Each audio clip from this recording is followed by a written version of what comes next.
Supong pa sa atong nasugnong bayani nga si Dr. Jose Rizal, ang mga kabatan-unan mao ang paglaom sa katawhan. Subay niini ang pagdagan sa sangguniang kabataan kun SK karong umaabot nga Oktubre, usa ka maayong oportunidad sa pagserbisyo alang sa komunidad. Matod pa ni Attorney Michael Maxino Bandal, Legal Officer sa Department of the Interior and Local Government sa Region 7, nga ang pagpapili sa eleksyon dili kabahin sa pagpahumot sa ngalan.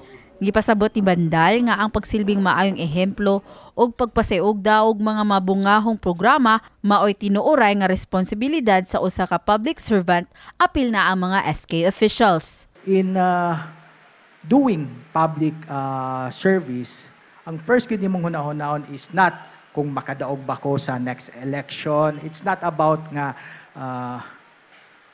makapahumot ba ni sa akong ngalan, no?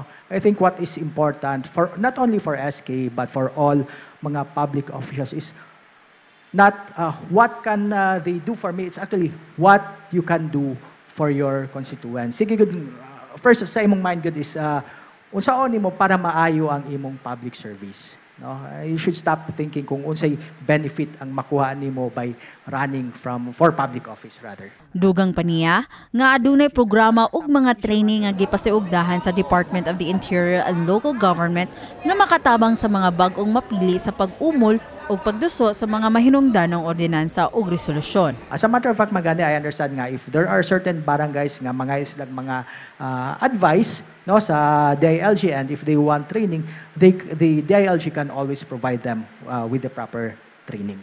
Sama sa mga barangay officials, gipahimug-atan ni Banal nga angay nga likayan sa mga umaabot nga SK officials ang mga sayop nga paggamit sa ilang katungdanan.